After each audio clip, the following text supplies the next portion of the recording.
last year. How about a totally shameless plug for the Rams Diner right there at 807 South High Street, a classic diner with all the diner food you'd expect. They're affiliated with the DK Diner. And now it's time for that lady that's both loved and hated by the public, all at the same time by the same people that claim they never, ever read her publication. Yet they somehow know what she said, creating what can only be described as an extreme case of psychosis in those people. She's been labeled a Democrat, a Republican, a left-wing nut job, and even a vile human being. Yeah, sounds like me. Anyway, but she has never been accused of being on the take, being paid to write hit pieces, and in fact, her works are done in facts, intermingled with her observations and opinions, giving her perspective, and that's why it is her blog. If you don't like it, move on. But she has plenty of updates on things that are going on in the county and the surrounding areas. People are talking. Oh, there's my song. I hear them whisper. You won't believe it.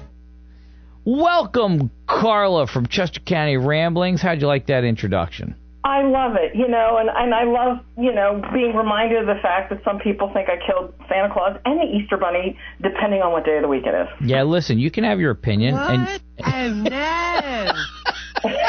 No, she didn't really do it, Eric. So, do you want to get into it? Because I got two good things. Yeah, you go, girl. All right. Skullduggery abounds in Westtown. I love that word. Yeah. Anywho, it seems at some point in June, a supervisor named Ed Yost resigned. He was moving out of Westtown, so he literally had to. Mm-hmm. And when I was checking out this most recent meeting that they had on their YouTube from Westtown, there seemed to be a lot of contretemps about how a new supervisor was appointed. That's Someone French. named That's French, Tom. Frederick Manger. I also think he came from the Historic Commission, and as the Saturday Night Live church lady would famously say, isn't that special? Also, I have to ask the question, because isn't he the buddy of the one supervisor who's like the cheese stands alone and is in control? His name is Tom something. So was this all by design, even him going on the Historic Commission in the first place? It makes a body wonder.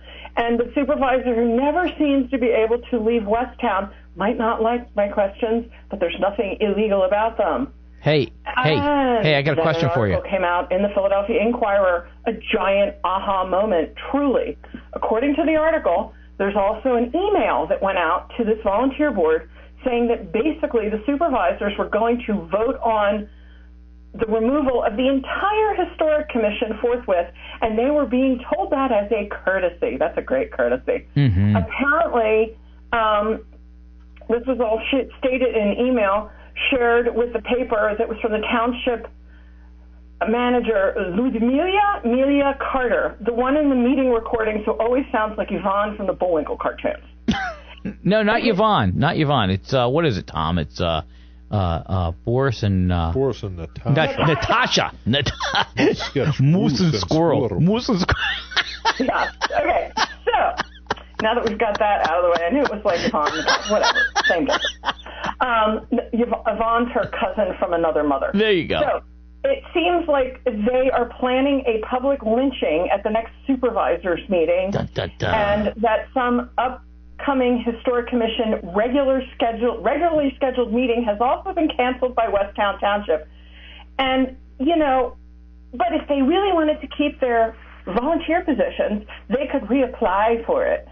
Yeah. Needless to say, no one in Westtown was available for comment to a regional newspaper. It seems when the article was being written again, to quote the church lady, isn't that special? And of course, none of this was supposed to get out in the public purview, but it has. Because when things are rotten enough, they can't be hidden any longer, can they? So here's the trouble in Paradise and Westtown. In my opinion, it's a very interesting political scenario over there. Mm-hmm. Again, you have one supervisor with lots of experience like Wile E. Coyote and two novices. And yes, I can have that opinion. I figured I'd keep reminding them of that since I heard that the one Westtown supervisor can be petty. And I know the township doesn't like when this stuff gets out. They also share a solicitor with Tredyffrin. I always find those things interesting, too. Mm-hmm. So now Wile E. Coyote has a board he thinks he can control, right? So again, isn't one his good buddy who he initially planted on the Historic Commission, and the one who is a novice is being set up? Like, they plugged her in as the chair, you know, this like what they tried to do to Val in Honeybrook. Right, right. This would be Val's reality if she didn't have a backbone made of steel. Anyway, again, makes you wonder who the real puppeteer is and why they really want to get rid of the Historic Commission. And I really have to ask, does someone in particular want the Darlington Inn gone in Westtown Township? And then there are the trumped-up sunshine violations that do not exist. It stems apparently from Historic Commission members who wanted to go to a Historic Preservation Network dinner in June. They were told going to a historic preservation event with all these other people from all over in similar volunteer positions or whatever, and actual historians, was a violation of the sunshine laws. I have to ask, are they freaking kidding us? A social gathering is not violating sunshine law. No, not in any way. Talk about desperados grasping at straws. And, in case anybody thinks I'm making it up, I have the emails, and it's something that can be obtained on a right to know. It's not anything privileged. These emails are from the township manager, who apparently is also the head of building and planning and zoning. And how could she effectively be a manager of a large enough township and do those two jobs as well? Mm-hmm. I mean, that's cuckoo. I see it all the time. People try and do that. I see people do that all the time. It's stupid. I'll do this and I'll do that, and and you know what it is? It's all power grab, which eventually is used to keep people from knowing. But you know, I've gone to those Westtown Day things at historic Oakbourne Mansion, and the Historic Commission people are always all there talking about the history of the township, et cetera, et cetera. So that's a violation of sunshine too, I suppose. Doing their job. In my humble opinion. Doing their job. That's the what they're doing. answer is no. Right. This isn't a violation of sunshine laws at all. It's just bull twaddle. Yep. And appointing a new supervisor in private and having to correct it in public a few weeks later is kind of wild, isn't it? Yeah. This is the kind of crazy town BS that causes things to go south in a municipality. Who will be the fall guy or gal when that happens? You would have thought that elected officials in this municipality would have learned when they had to be talked into saving Craybilly in the first place back in the day, remember? Yep. I hate to say it, but if you live in Westtown or you care about the Darlington Inn, it's time to politely start storming the Bastille over there, because there's something really wrong happening. Those yahoos don't actually have a real cause or case to divest themselves of their Historic Commission. It would just be more convenient for them to load up a new board full of people they can control. So are people, residents, and taxpayers going to allow this to happen, or are they going to call bull twaddle on these supervisors?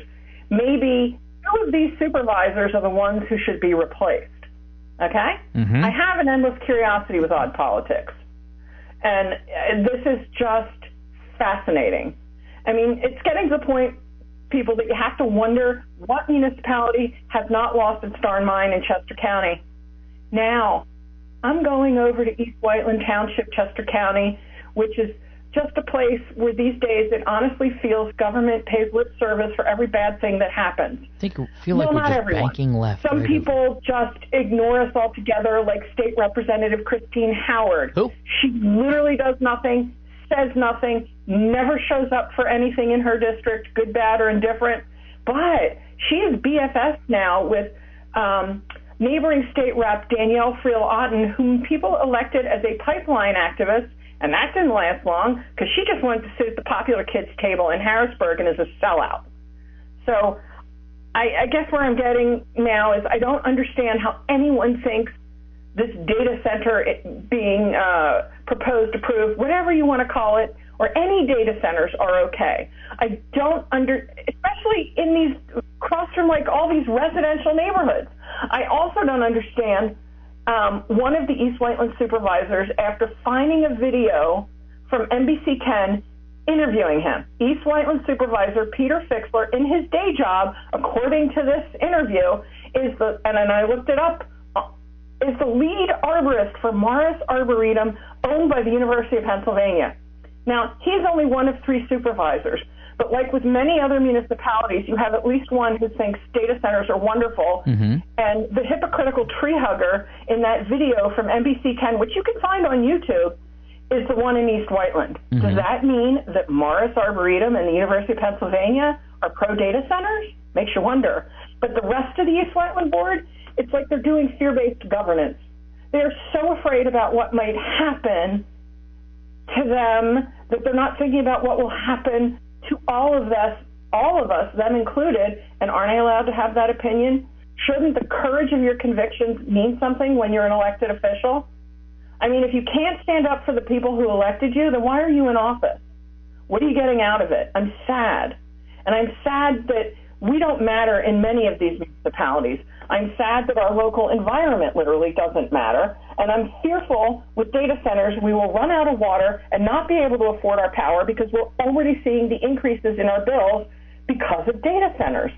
No one has been able to allay these fears, and I don't think they really can, and I'm allowed to have that opinion. What happens in East Whiteland or East Vincent or Limerick or wherever if we actually become a Logan's Run? And in East Vincent and East Whiteland, they want to build these suckers on Superfund sites. So, it just blows my mind. Yeah, well, there are Superfund sites where the best thing you can do is cover them up and pave over them. That one's really a scary one, though, because of what it is. The excavation, the dirt, everything's contaminated there. Well, the only reason I think they stopped excavating a few weeks ago is residents asked what the dirt cloud was about, and there's still some stuff pending with, with the EPA and the soil because, and it's like, are they supposed to disturb soil, not to disturb soil, and it's just crazy. Well, I saw an interesting sign they put on the fence. Now, they installed a fence, right? Yeah, so they put a fence up around it, around the property now, the area. And corporate welfare, baby. Yeah, this misery is partially funded by our own state. Yeah. Funny situation, ain't it? I just can't.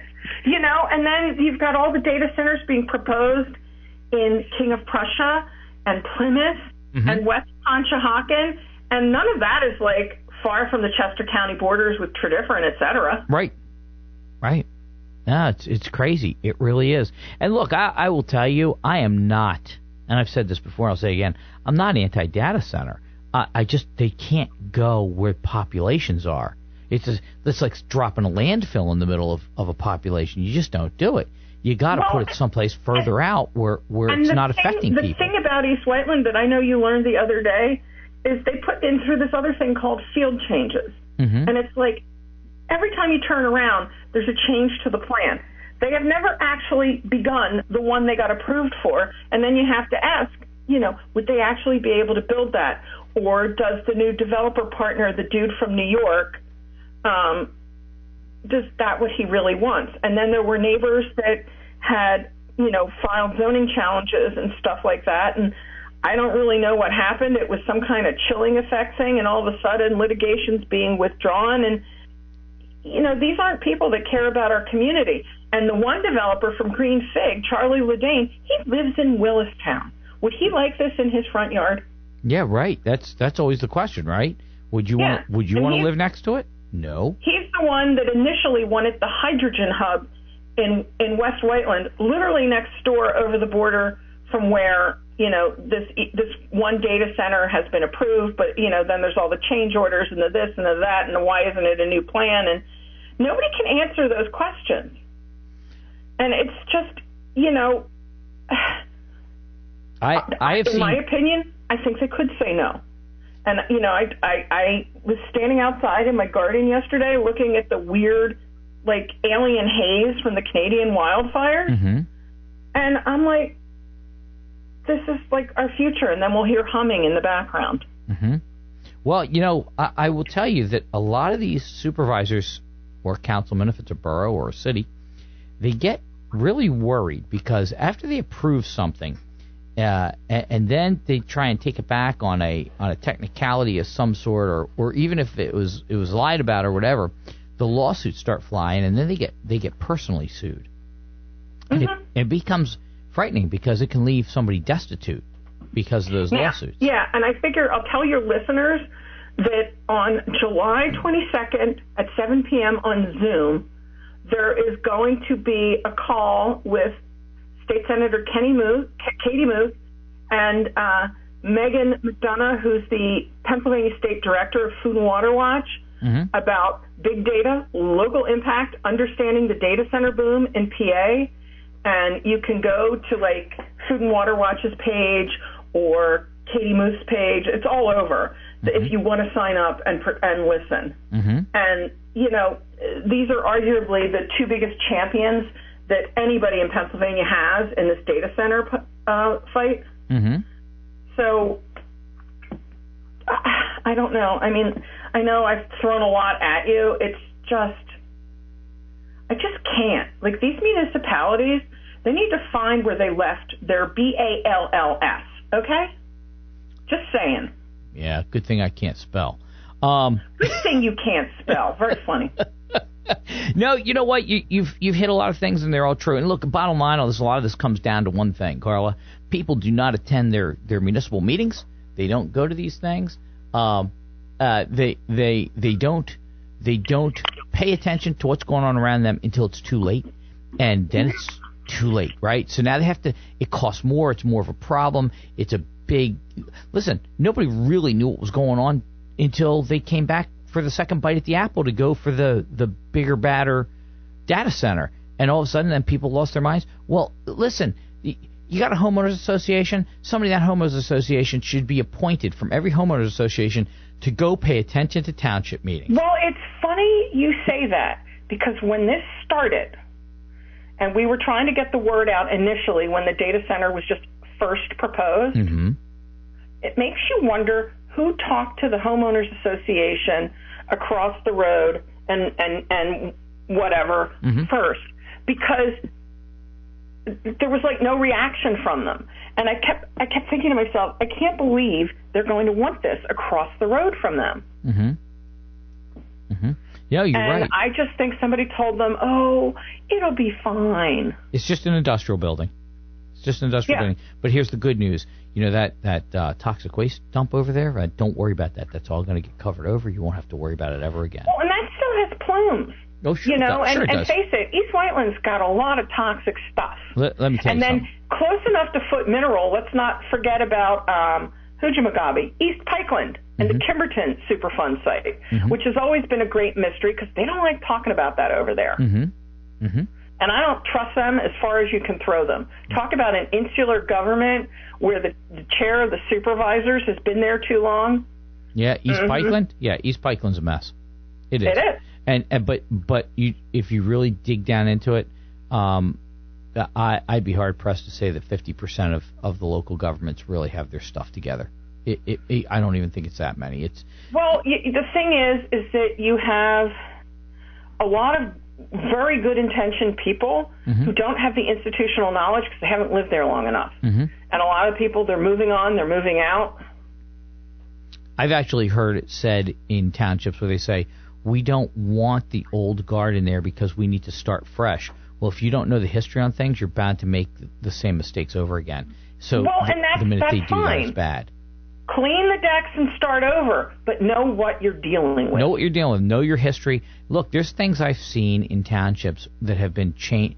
People were approved to do things in zoning, but only for that owner. And then after that, it's over, and then it perpetuates on, owner after owner. You know why? Because people are too lazy to go back and look at the zoning hearing and the decisions that were made. And also, when you do those little zoning things, then, you know, you can't just have it, unless they're getting a zoning exception for that particular property. Like when they do these overlays, like these people are like, oh, it'll only be this site. I'm like, no, it's an overlay. It can happen again and again in similar parts. It's just a section of the zoning that gets an extra allowability in that whole section in that zoned area. So, and look, overlays can be really good things for certain reasons. If you go, listen, we do want it, but we don't want it over the whole thing. We just want it in part of it. An overlay is a good thing. Hey, listen, I got to let you go because I got to do some breaking news here. So let me let you go. Okay, I'll listen to your breaking news.